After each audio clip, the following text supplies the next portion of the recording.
La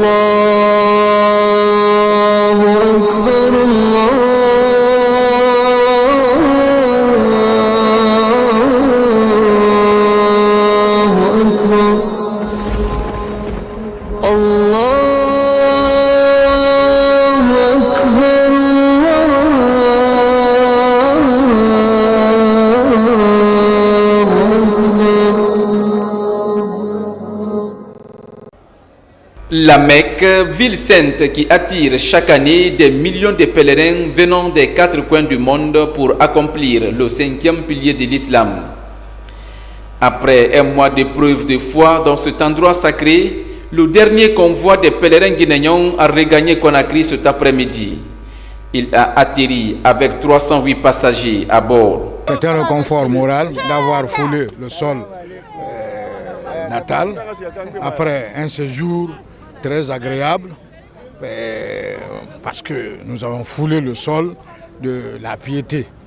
Donc nous sommes très réconfortés d'être retournés dans notre pays. L'organisation était impeccable, disons. En Arabie Saoudite, c'est le séjour de Mina qui nous a un peu fatigués et qui nous a causé le rhume parce que les toilettes sont restreintes. À part ça, tout s'est bien passé. On a prié pour le pays, pour nos parents, la famille.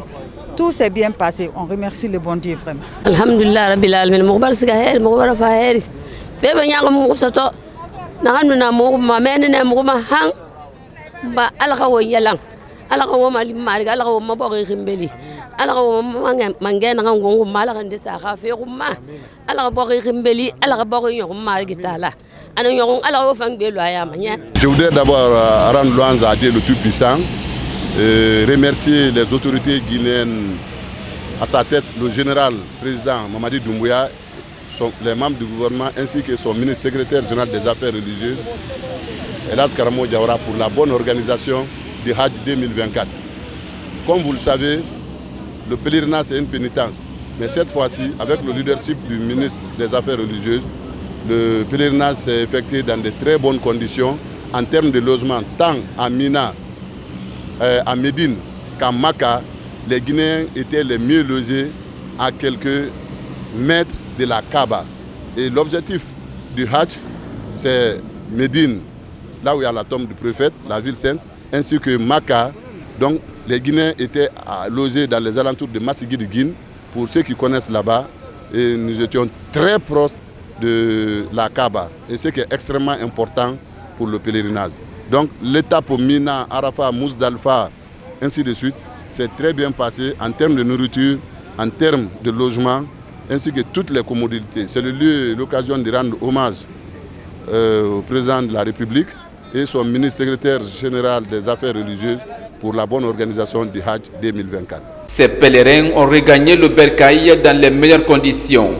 Ils sont accueillis ici à l'aéroport international Ahmedou Sékou Touré de Conakry sous les regards bienveillants des autorités religieuses, parents et proches.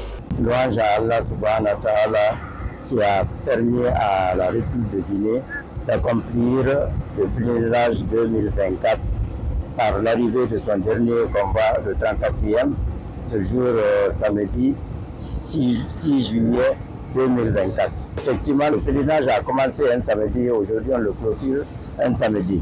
Au nom de la direction de l'agence Dunia Voyage, au nom de son directeur général, l'âge Mohamed Saloum Sissé, par son nom, remercier chaleureusement et sincèrement le président de la République, le général Mamadi Doumbouya, le premier ministre et son gouvernement et tous ceux qui ont contribué à choisir d'abord Dunia Voyage et son partenaire légendaire égyptien, une compagnie mondiale.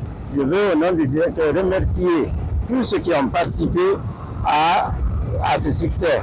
Effectivement, l'Égyptien nous a fait une preuve de grandeur au cours de ce pèlerinage.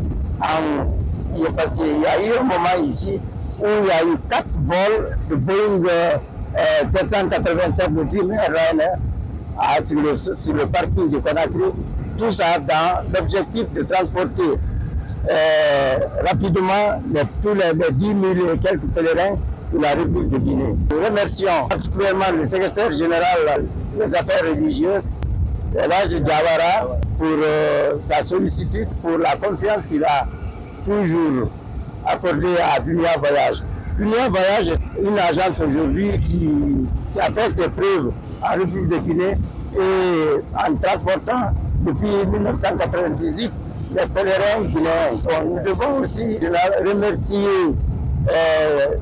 tous les partenaires du terrain, SOGEAC, avec ses structures, à sa tête la sécurité, la gendarmerie et la douane. Nous avons tous collaboré dans de bonnes conditions, dans les règles de l'art. Nous remercions surtout l'autorité guinéenne de l'aviation civile pour avoir coiffé tout ce travail-là et facilité l'exécution de ce travail. Donc nous comptons sur le gouvernement pour nous aider à améliorer ce que nous avons fait cette année. Parce que cette année, par l'avis de beaucoup de partenaires et beaucoup de pèlerins, ils sont satisfaits du déroulement du vol à Conakry, pour Conakry, Djeddah et la phase de retour. Donc nous remercions tout le monde, nous remercions sincèrement le président de la République d'avoir eu confiance à Dunia Voyage et à son partenaire égyptien. Nous vous assurons et nous prenons l'engagement, si ça se renouvelle, de nous prouver encore plus notre détermination à œuvrer dans le sens de la refondation en Guinée. Donc nous sommes là et nous allons le prouver. Nous allons l'aider dans ce travail-là, 2024.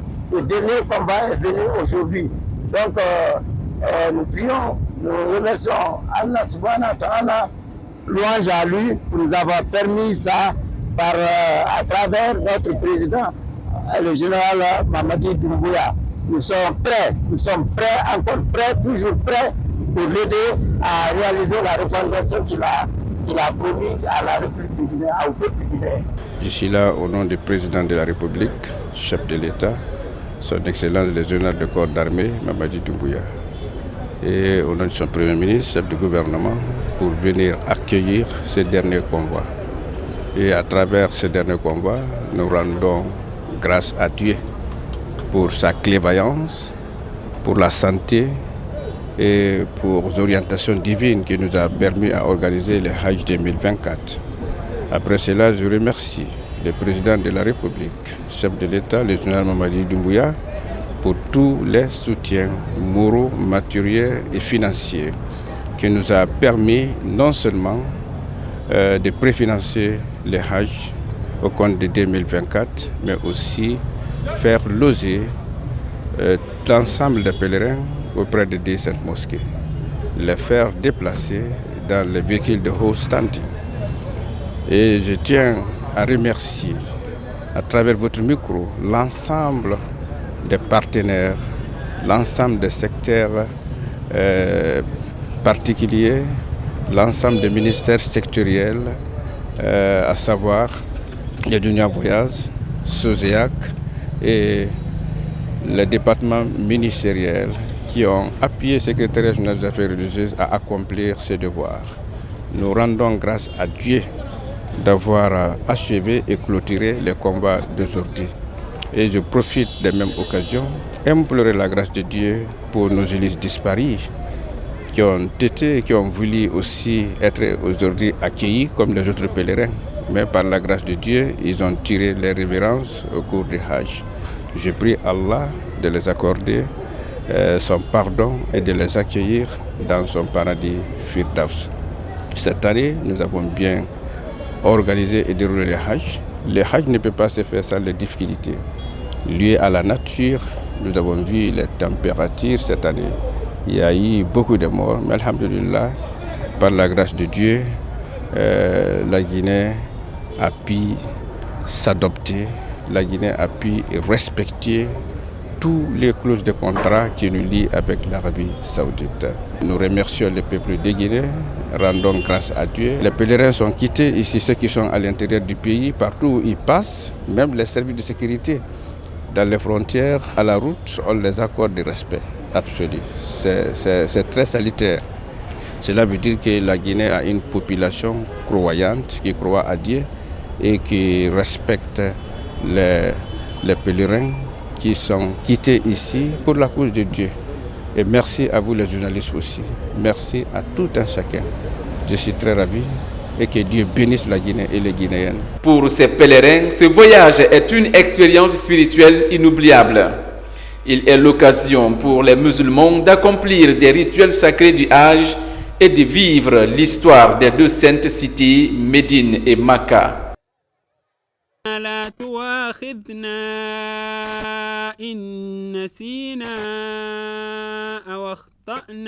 Le dimanche 7 juillet 2024 restera désormais une date mémorable en Guinée, particulièrement en Moyenne-Guinée.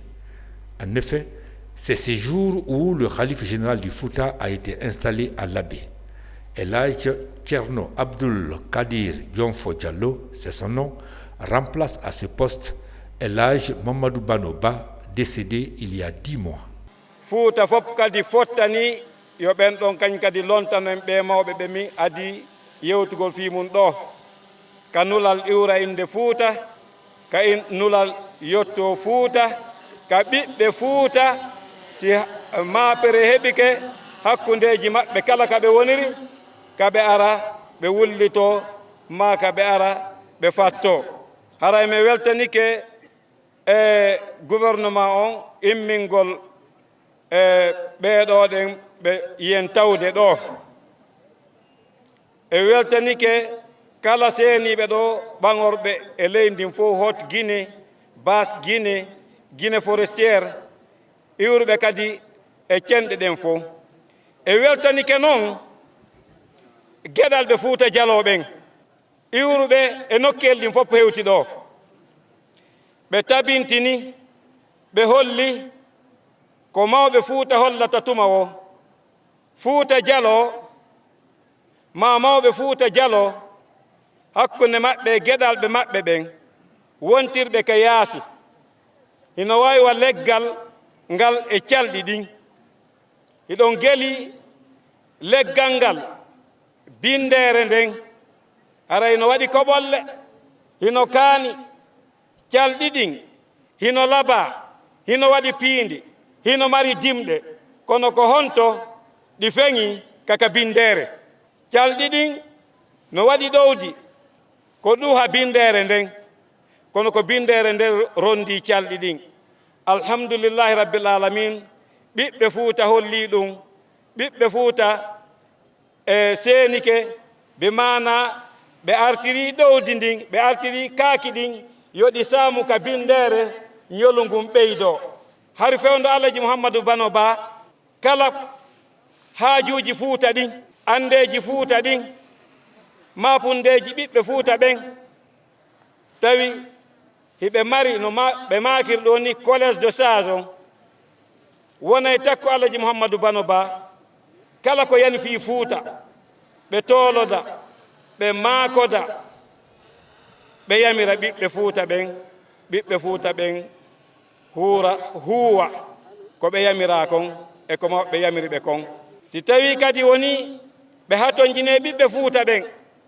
kamɓe Alhaji Mamadou Bano Ba e collège maɓɓe on ɓe waɗa hito e ɓiɓɓe Fouta ɓen alhamdulillah rabbil alamin hiɗen mari woɓɓe mawɓe Fouta no mari ɓe nela e ɓiɓɓe Fouta ɓen jaɓuɓe kadi weltori kadi qirri kadi wondema ko ɓe ambassadeur ɓe mawɓe Fouta ɓen ɗum woni coordination Fouta Dialo on.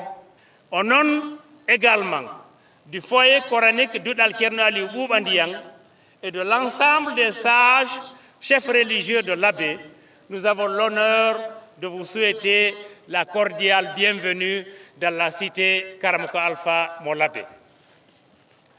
L'événement qui nous réunit ici, ce dimanche 7 juillet 2024, sera gravé à lettres d'or dans l'histoire de l'Abbé, du Fouta Dialo et de la Guinée tout entière. Il s'agit de l'intronisation de notre sage, notre vénéré et notre respecté El Hadj Thierno Abdoul Kadir Dionfo Diallo comme Horejo Fouta Dialo. En termes arabes, on peut utiliser le mot Khalif. Ce Horejo Fouta Diallo est un érudit et a mémorisé le Saint-Coran à bas âge et reconnu tant sur le plan national que sur le plan international. Dieu le Tout-Puissant et le Miséricordieux a regroupé à lui toutes les qualités d'un homme religieux et d'un vrai religieux. Il a une modestie hors pair. Il est respectueux des valeurs cardinales de la paix, du consensus, de l'unité, de la cohésion et de l'entente sans discrimination aucune. Ce choix consensuel de tout le Fouta pour être Horejo On n'est qu'une récompense divine. De par sa nouvelle fonction, Horejo Fouta Diallo, il devient la référence de tous et de toutes. Il est le point d'interconnexion entre tous les fils et toutes les filles du Fouta, quelle que soit leur position géographique. Cela veut dire qu'ils soient en Guinée ou ailleurs, ils font partie de ceux-là que le Khalif doit connecter. L'installation du nouveau Khalif général du Fouta a mobilisé du monde venu des 4 régions de la Guinée et des pays voisins. Une véritable ambiance de fête religieuse et de retrouvailles des fils et filles épris de paix pour montrer une fois de plus que les Guinéens sont unis et solidaires. Onfahi Elhash Mahmoudou Kamara Kindia Elhash Cheikhouna Souma Kuntigi Bede Bas Guinée Nananga Kherana Wontana Eradi Era Kharandi Era Mamadi Ombarali la Guinée Tungunani Birim Malankibe Nabara Sougouli Fouta Bas Guinée Guinée Forestière Anohotu Guinée Birin Nabe Yimu Merina Nyala Khemma Merina Naki Nahamwa la Guinée Khayare Masige Khoma parce que Fouta bara birin khullambe ena tonwa yange sosogui akama sembirin nabe khayima akolo mane a Fouta kerenga mu Fouta tokiliti aratine basigine fangete fane muguna ha to discours na garaba na sosogui na garaba fula ko na garaba manin ko kuyi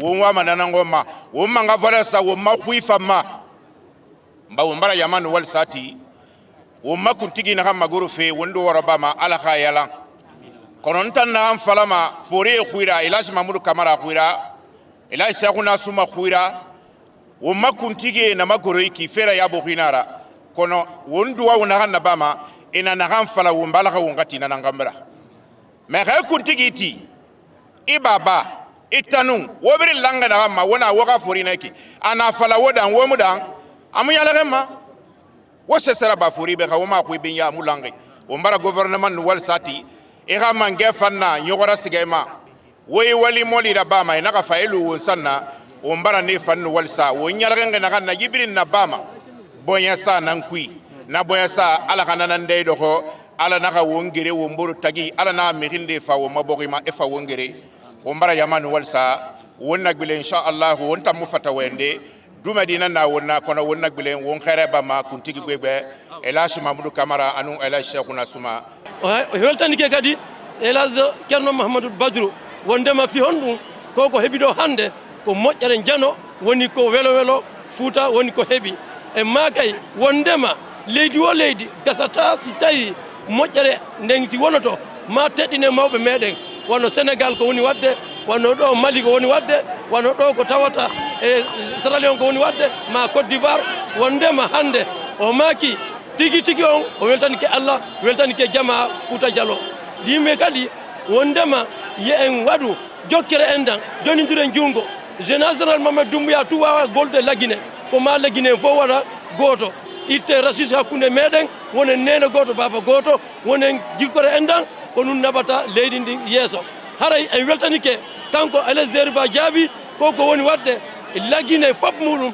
taw fewti o ka fewti ko ɗo e jokkere endan goto woni hollude wona leñol ala ton imo wondide fende yon fof woni neno goto baba goto haray en weltanike Allah weltanike on ko onon journaliste ɓe ko waɗɗon ɗo kon hande ɗum ɗo no woni saabu laggine yaara yeeso haray ɗum ɗo hande min weltanike dendenalngal seenuɓe laɓe ɗen leƴƴi ɗin fof lo laabi hannde wona fi hon ɗum wela weldagol fi hon ɗum joɗɗingol ɓe mawɓe meɗen elage abdoul kadri jom fo anya men yirala lagine mo bela denena andi ala tando men hami anna président na ala brasla yimadi ama réconciliation brano ya namanya jamala demeni hut gine ya asawane baskot ya asawane forêt ya asawane annane mwen gine mentre la amra ultre bunyani sawabe kono alhamdulillah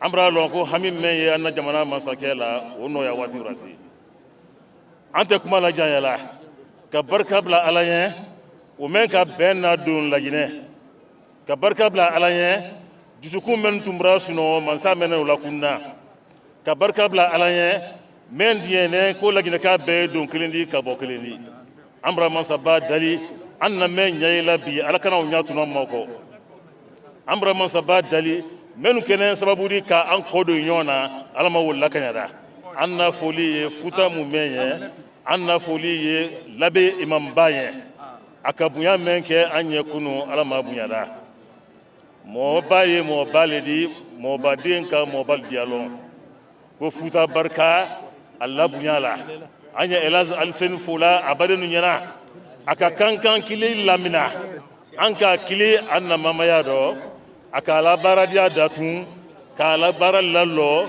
ki wuli ko badenya kili lamen adiara nyala ma diara la nya kankan mo ba hot guinée soti le bel représentant wole mbemba mamadi kabadi ayi bela denen fola sawani kono diani douala anda général mamadi dumuya ala ma demenda jamana la dama ala ma demenda jamana mo dendo bema jamana ni ala ma diara ala kana jamana ni goya jamana demen balu ala mal demenda ambassadeur de la paix femfe na la Guinée national et international nana kana wolle représenter labe banko kulunin kambi ambra na halifu général sigi futa na fola ko halifu général futa wo deninte ka ko fula la halifale wo deninte ko soso la halifale wo deninte ko forestier la halifale wo deninte ko maninka la halifale mais lagine ka femfe niye futa beka kan kalon ko beka kan khalifa kenyindo anna mobani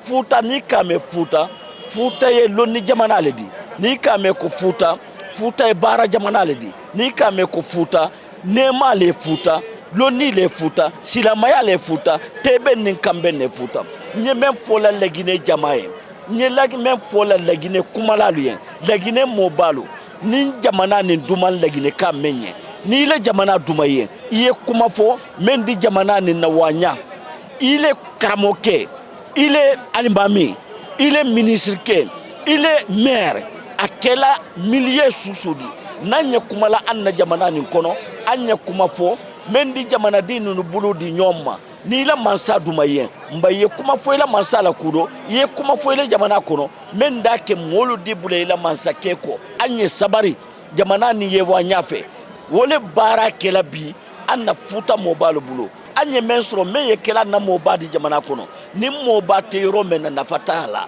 bas kotukanu kanko kunti e maninkalu kanko suti kemo fore molu kanko patrias anna halifu général merci la bebi andi alatandu parce que mobale alala jonne alula woli yate e comme bi wali men ya fola lui mako waliji ni nuye alala waliji ledi ni no depuis à 100 ans aka kurana be mémoriser ambra la kume ambra l'histoire même wodo lagine kalu anyam buludi nyomam anye rasisia bulana jamana kono anya lon ka fo mo kilinte si jamana na tamana anna mansake alaka jamana ni karfa men nabi wole général Mamadi Doumbouya di général Mamadi Doumbouya dronte si jamana imade mena ka baraka bonoro fo lagine ka bele itake gouvernement dronte si lagine barala ka bonoro fo lagine ka bele yake beni loyoro mba wolo yoro wo anna ni wole labe ka dowungini anna jamana mobalu fe ka dowungini anna karamo bayinu fe ka dowungini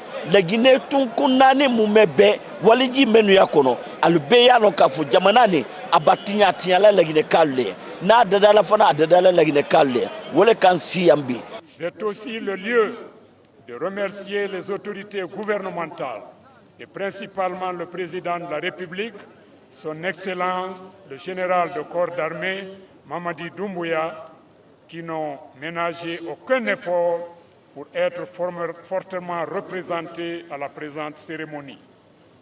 Nous vivons des moments historiques et mémorables.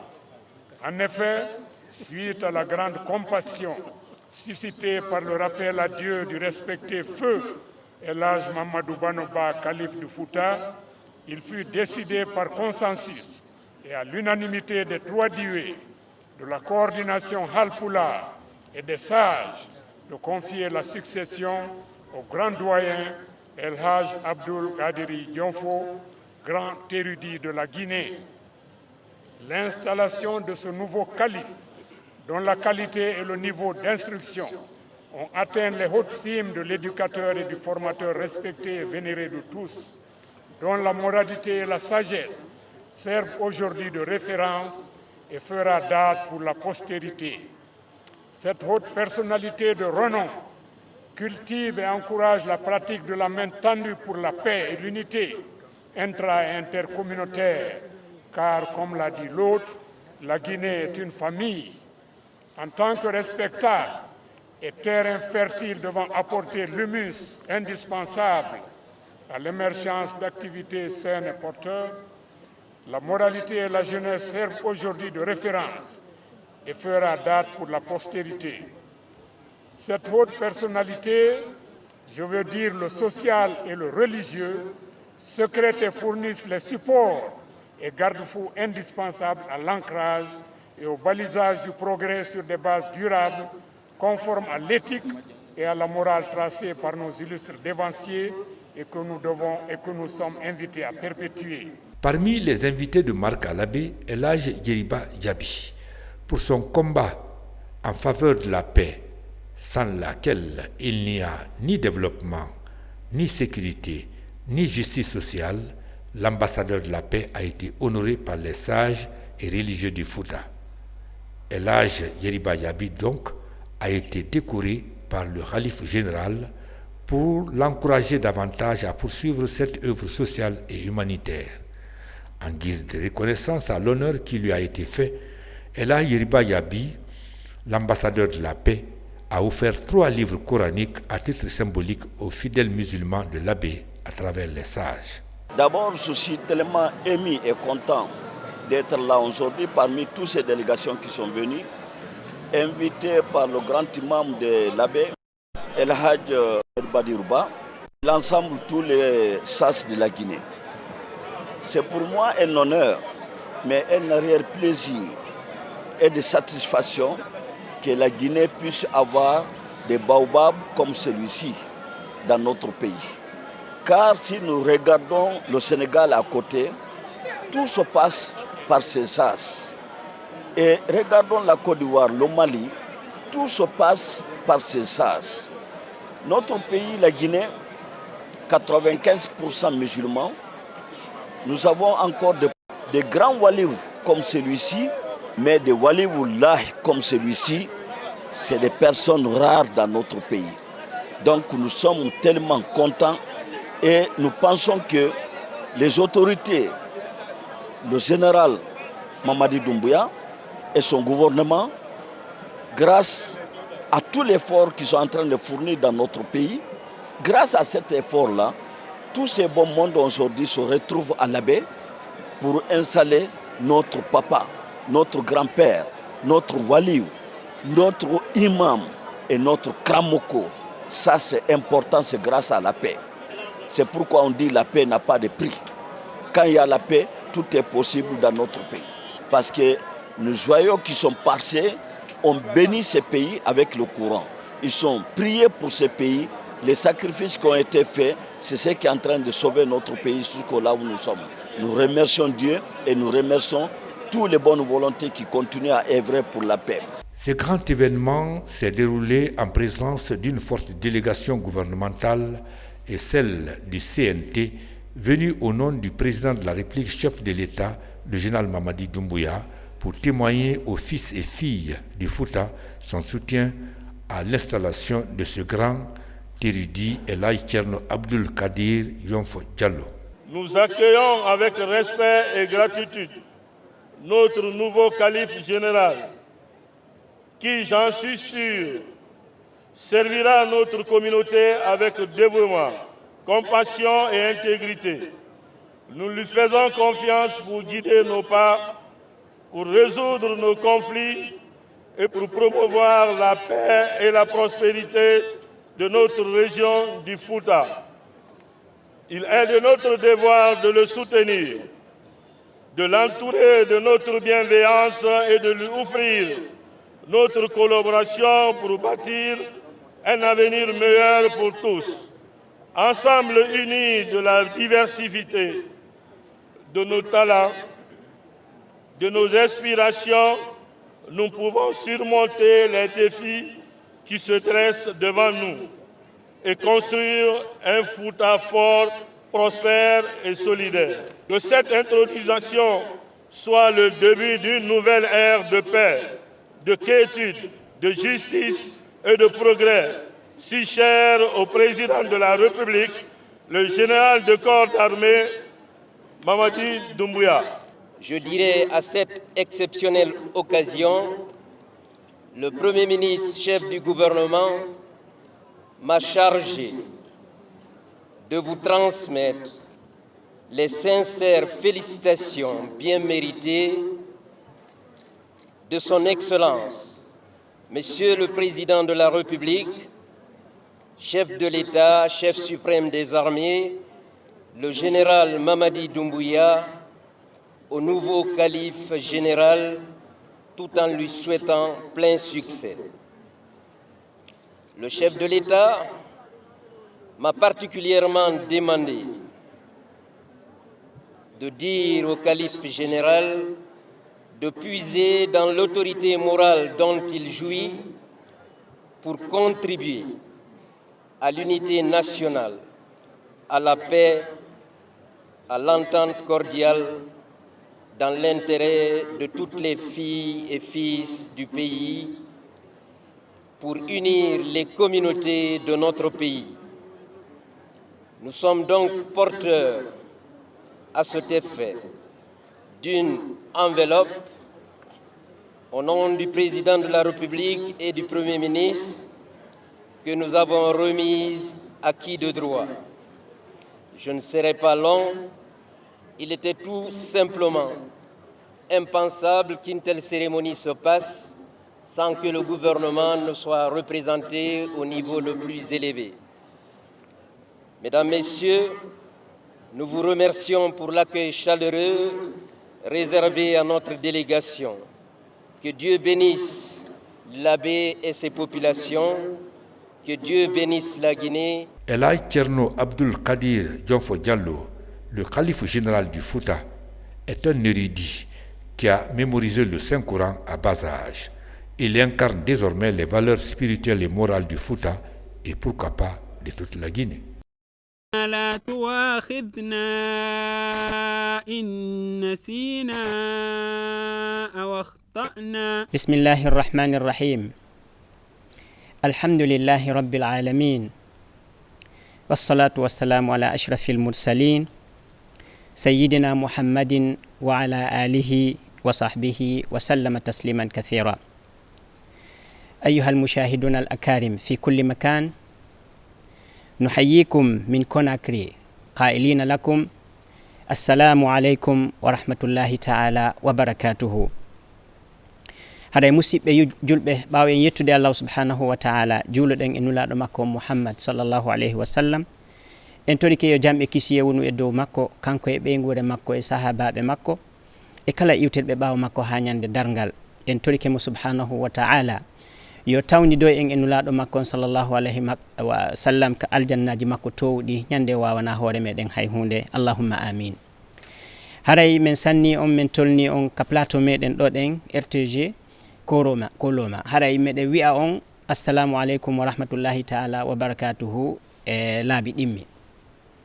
si wi ɗon haray hiɗen fewnodi ɗo ɗen e weloji molanaɗi en hewti ɗo ɗen ƴogugol yewta fi muɗum ko honɗule woni ɗum ko tawgol musidɓe men ɓen ɓe allahu subhanahu wa taala newnani ɓen kamɓe e julɓe ɓen fo ɓe yeehi makka ɓe waɗoyi ngal dewal molanangal ɗulle ko hajjoygol ka suudu allahu subhanahu wa taala hormanteru. Allah waɗi ɓe arti e jam moƴƴere fewndo ɗo ɗen hiɗen suti Konakiri kala woka yahuɗa hara yimɓe hino yalti yahugol sannoya weltanoɓe hajjunkewɓe meɗen. Haray ko wonɗen e yewtude ɗo ɗen hande ko andingol ɓe hajjunkeɓe ɓe Allah subhanahu wa taala newnani. Haray ɓayti ɓe arti ɗo ɗen haray ko honɗum woni ko fawiɓe. Haray yahugol makka ngol ko ɓural molanangal. Haray yahugol makka hino jeeya e ɓure ɗe Allah subhanahu wa taala waɗani neɗɗanke sabuna ko tugalal dina tawaygal ko si tawi on tigi no mari feere maggal si yaha waɗoya ɗum ɗo no holli wondema heɓoto ɓe mara feere nden few foti kaka ɓandu maɓɓe foti ko moyen yahugol ngol ɗon ɓen ɗon ronka yahude. Haray ko ɗum waɗi enen yahuɓe ɓen haray hiɗen hani wattande yila anden ko honno jogitorten ngu hajju meɗen. Haray noon ɗe dewe ɗe Allah subhanahu wa taala farli e meɗen hiɗe mari nemaji ɗiɗi. Nema arano on ko tawgol haray neɗɗo on o ɗoftike Allah subhanahu wa taala taguɗomo on. Haray nema ɗimmo on hino woodi ko ɗe dewe ɓeyditata e meɗen wano kulol Allah, wano laɓɓingol wonkiji meɗen ɗin, wano moƴƴingol jikkuji meɗen ɗin. Haray ko e ɗe dewe ɗo ɗen ɗum heɓoto si tawi noon dewal ngal hingal laaɓi pellet ɗi qualité ɗo ɗen fof neɗɗo waway ɗi heɓude. Kono si tawi anniye on timma haray hino jorta ka ronka tawde on tigi heɓi ɗi nemaji ɗo ɗen ɗiɗi ɗi noon. Ɓayti Allah subhanahu wa taala kanko on siɗa rewdemo da waɗandemo dewal ko ya laɓɓinanmo kanko tun si a kafindinimo e goɗɗo haray o falaka. Ka tawi ɗon o falaka yarli batte dewal ngal artay e maɗa. Haray ɗum ɗon kadi hino woɗɗiti en ko ɗum waɗi haray enen ɓe Allah subhanahu wa taala newnani ɓe yo yahu makka arta haray hiɗen hani wattande yila anden Allah subhanahu wa taala naɓi en e jam o artiri en e jam. Haray ko wona ɗen e sannede weltane e jamaji fof hino yalti immorde e musidal maɗa e ɓeygure maɗa e kawtalɓe maɗa e ɓe gollidata e weldiɓe maɗa ɓeɗo fof hino arde ka suudu weltano en jarna Allah weltano Allah sabu ko yahuɗa kon artuɗa e jam. Anditu wondema ministre de la santé on Arabie Saoudite rapport mo waɗi on ɓawti hawji ngon gasi o holli wondema yimɓe wulure e temeɗɗe tato e ko fawi feƴƴini ka hajjuɗo ɗen hikka. Haray an on Allah subhanahu wa taala newnanima ya tawe e artayɓe ɓen ɗum ɗo ko nema mawlanaɗo mo hanuɗe wattande yila e muɗum. An siɓɓe ma ɓen e weldiɓe ma ɓen hino yawde kama hiwragol ma weltanoma sannama saɗɗe. Woɓɓe goo no woodi hino yahede ka maɓɓe kono ko yawgol hiwrodiral fatunde maɓɓe. Ɗum ɗo hawnaki ko ɗum waɗi hiɗen hani wattande yila moƴƴa e hiɗen dara ɗo ɗen daralle yogaje tawayɗe kala iwtuɗo makka hino hani wattande yila e majje. Haray ko honɗum woni ɗen ɗon en fuɗɗoray taho yettugol Allah subhanahu wa taala ande wondema ko wiyete hajju ko jibinande kesum yani neɗɗo on haray a wayi wasi tawi ko kesu a jibinanma kesum fi honɗum nulaɗo sallllahu alayhi wa sallam ɓe andini e wondema alhajjul mabruru laysa lahu jazaun illa aljanna. ɗum ɗo koko wewli koko welata neɗɗanke kono noon ande wondema Allah subhanahu wa taala himo hana yettede e nde moƴƴere nde o waɗani en sabuna an a arti e jam e yimɓe ɓen haray si tawi an a arti ka leydi ma fewndo ɗo ɗen woodi woɓɓe ko ton ɗe wattina.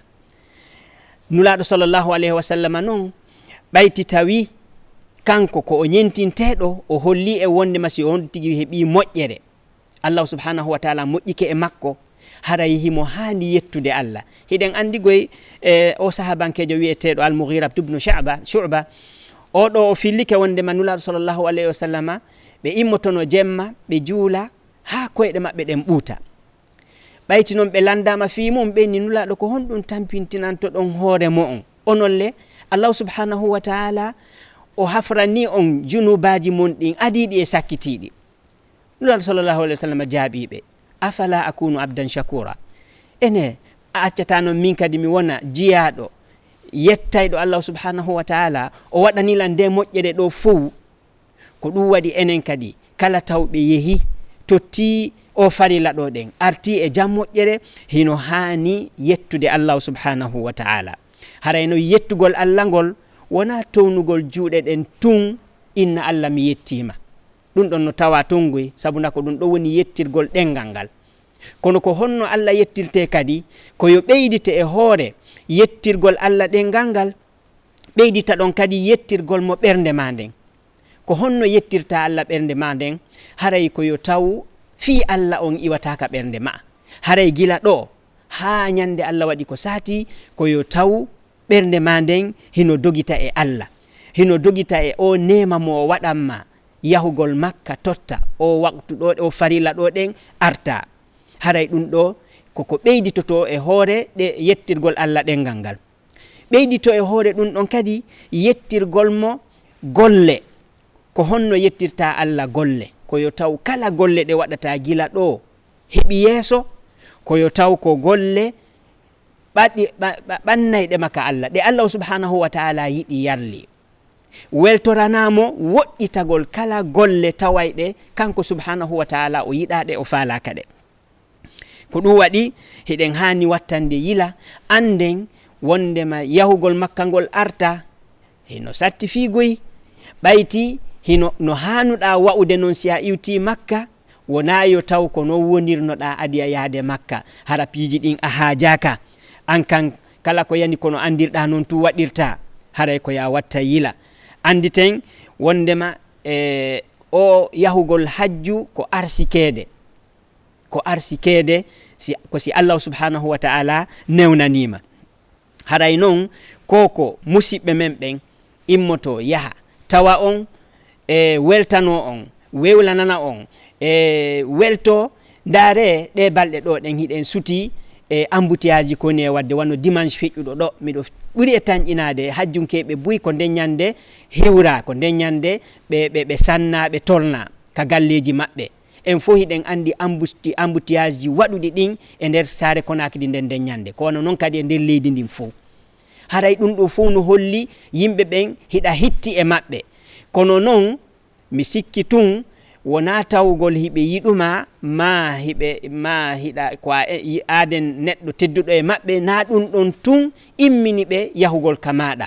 ko ɓayti allahu subhanahu wa taala teddinirima yahugol juuro suudu makko ndun waɗa sha'airji ko duwaɗa wadde ton kon, yaha daroɗa arafa, ara mina, muzdalifa, arta wangoɗa waɗa piiji waɗete ɗin. ko sabu ngal teddungal ɗon waɗi simɓe ɓen fof teddinma immi yehi kama. ko ɗum waɗi an kadi ko ya renungal teddungal ɗon, ko ya renungal an kadi anda hiɗa hani yiltitade wona aden moko bajo ɓuri ka wonno ɗon.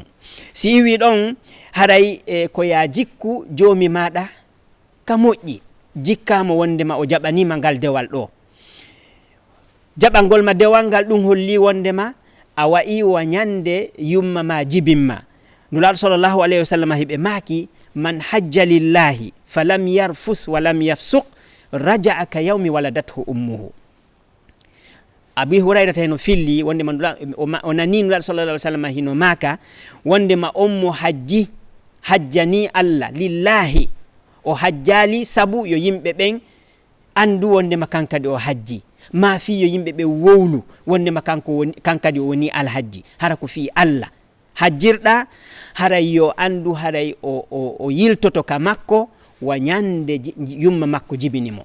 hiɗen andi noon bobo penu mo yumma makko jibini joni ko bakkatu honɗum woni e makko, bakkatu hay hunde ala e makko. kono noon ko ya andu ɗin bakkatuji ɗi fittanaɗa ɗi lotaɗa e muɗum laaɓuɗa e majji poyi, ko ya andu ko bakkatuji wonɗi hakkunde ma e allah ɗingoy, wona bakkatuji wonɗi hakkunde ma tawa ko hakkeji ɗi joganiɗa ibnu adama, jiyaɓe allah ɓen.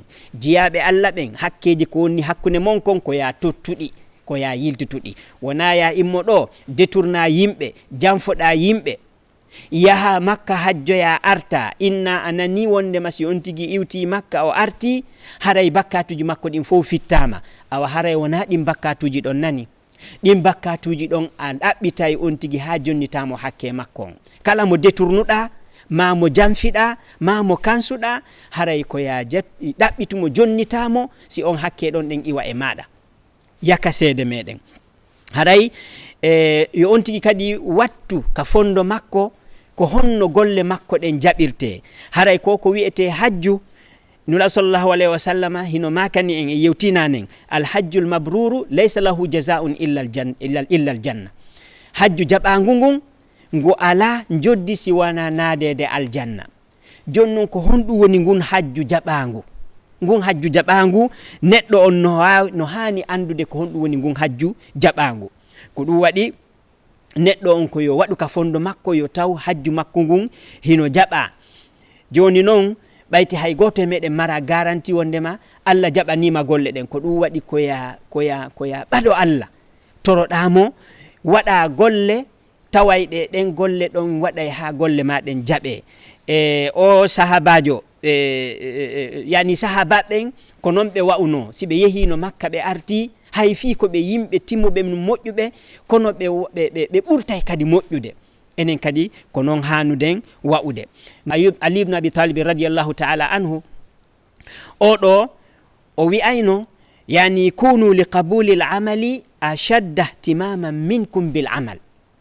Wo laate yani humpede mo on si golle mon ɗen jaɓama ɓuri golle moƴƴuɗe ɗen, yani waɗugol golle moƴƴuɗe ɗen no moƴƴi. Kono humpede si tawi golle maɗen a jaɓanama ɗe ko ɗum ɗon ɓuri e hittude. Sabuna si a jaɓanaka golle maɗen haray nafa ko waɗanɗa ɗe. E hille jaɓaneɗe golle ɗen Allah no waɗani en critére ɗum ɗon ka alqur'ana ko honɗum o daali innama yataqabbalu llahu min almuttaqin. Allah subhanahu wa ta'ala ko jaɓanta golle ko hulayɓe mo ɓen. Yalli ɗe golle ɗe wonɗa e wadde ko e kulol Allah wonɗa ɗe e wadde. O amara annuye go'o. Joni a hirsi nagge, a inviti jama on ɓe adi kama argol hiwro ma fi hajjo on, ɓayti ko ɗum ɗo wona e waɗede, kono yimɓe ɓe wona e hiwrodede hay fi yani hino hana dartede, wona noon haniri, hino hani yani ɗuɗɗinama ha feƴƴiti, kono hino hana wattanede yila.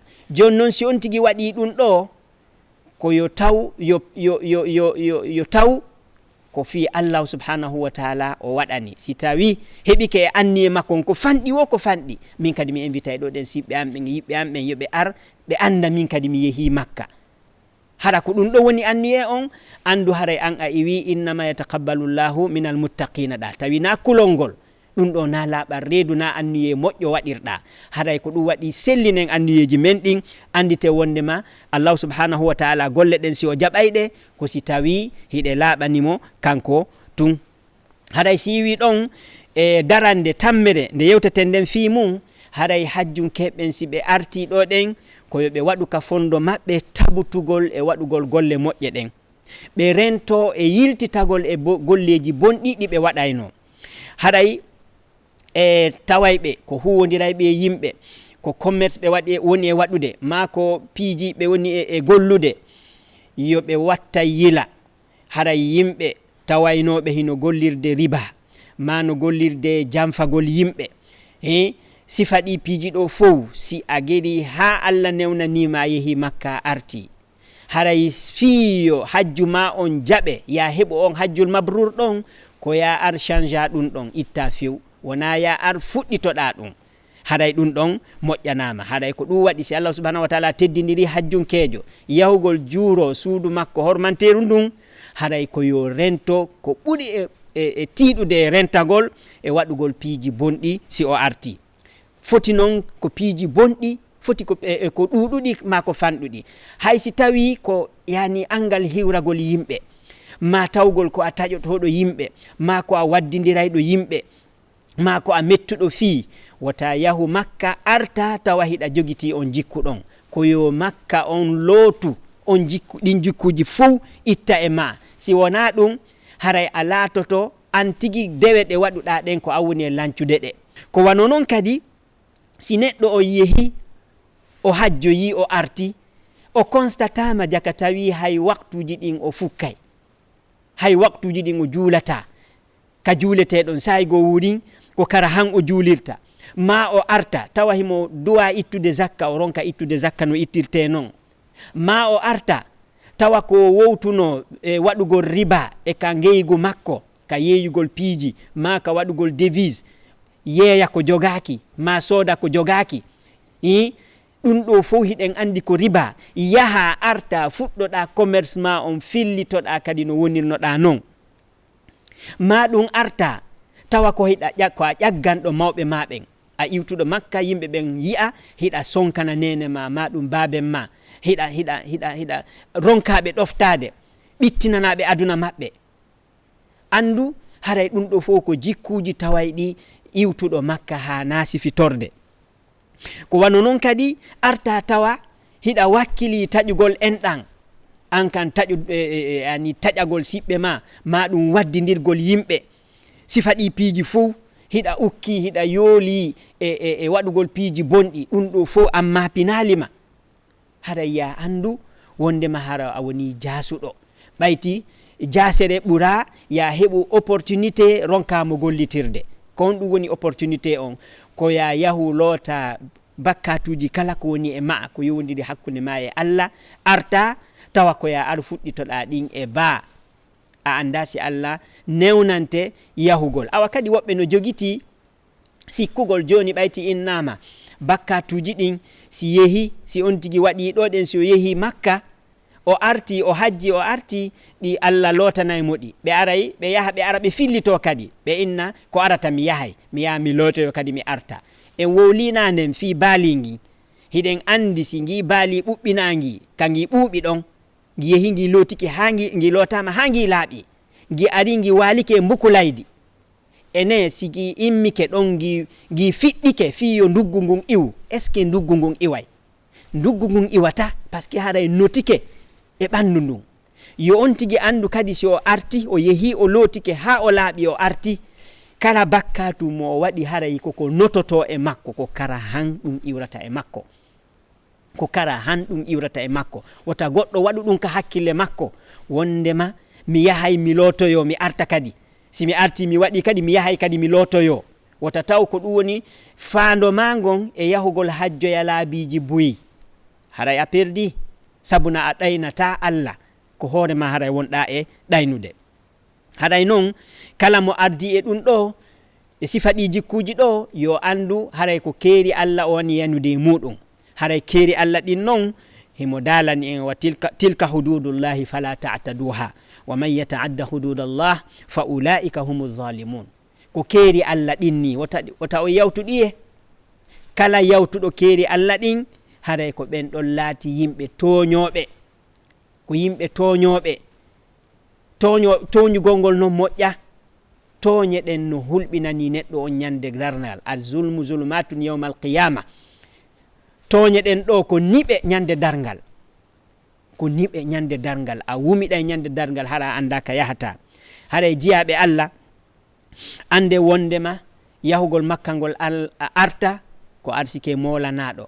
Haray noon e hajju ngun en fof ko toriɗen koyo Allah jaɓan en hajju ngun. Haray noon hajju jaɓangu ngun ko hingu mari mande dey ɗo ɗen wona innugol tum mi yehi makka mi arti ndaare teddungal ngal société on jonni en hiɗen andi ɗo ɗen hay hajjunkeɓe men ɓen iwɓe ɗo ɗe yehi ka intérieur ɓen yawgol hiwrodire ton en fof hiɗen andi si tawi on tigi wattike conci makko daneji ɗin o ƴetti kalawol ngol waɗi ka hoore makko ka otowal hay police ɓen ka lawol si ɓe yii otowal ngal ɓe tawi ala jijo no yeeso ɓe nayi noon no laissez-le acciteɓe ɓe feƴƴa. Wona sabu hiɗa laaɓa, wona fi hiɗa ko hiɓe huluma, ko sabu ngal teddungal ɗo o ɓe andi an ko makka iwruɗa a teddinirama sabu makka, sabu Allah, sabu yahugol ma makka ngol tawi ha joni hiɗa jooɗi tawa an kadi yiltitoɗa e argol waɗa piiji bonɗi. haray musidɓe julɓe si a yehi a notike Allah a wi'i labbayk allahumma labbayk mi notike ma yo jooma mi notike ma la sharika laka labbayka mi notike ma kafindiɗo alanama si a arti ɗo reno dey e yahugol ka daroɓe ɓen, reno dey e yahugol ka bileɓe ɓen, yahugol darani si safari ma on no moƴƴi ma ɗum si o haaju ma ɗo moƴƴay, a hollimo ton ɗe wondema la sharika laka, kafidiɗo alanama dey. si a arti ɗo ɗen a fuɗɗitike ɗum, andu hara a perdi lawol magol. haɗay ko ɗum ɗo hanuɗen wattande yila e muɗum, ko berɗum ɗo arnoɗen hollitugol wondema e hajjunkeɓe men ɓen haray e weltanike ɓe, kono haray ko ɗe daralle ɗo ɗen hiɓe handi daranade ɗum ɗo. e haray wonayo en yahu karamokoɓe darangol en, holoɗen ɓe, holoɗen piyoɓe ceede, holoɗen daroɓe koɓe yewtata en e hille en yewtoyi en notoyke Allah, en hollimo wondema en kafindintamo e goɗɗo. si en arti gaɗen e waɗi ɗum haɗa en toñi dey, haɗay ko beru waɗum ɗo falnoɗen andintinde. haɗay ko wonduno e moɗon ɗo ɗen ha o saayi ɗo ɗen komin Mouhammad Ahmad Ba gaɗa ɓunduwol Burwal Tappe. haɗay ka landode ɗo ɗen mi wayntota ko mi salminali baba en Alaji Ahmad Baylo Ba gaɗa ɓunduwol, hiɓe fooyi seeɗa. haɗay miɗo tori Allah yo Allah dikkimɓe dikkina kala nawnuɓe. haɗay miɗo salmina ɓeygudeji ɗin fof kala o kawnirɗon ha e sayiji min aɗayji ɗin. haɗay meɗe wiya on assalamu aleykum wa rahmatullahi taala wa barakatuhu. Allahu akbar, Allah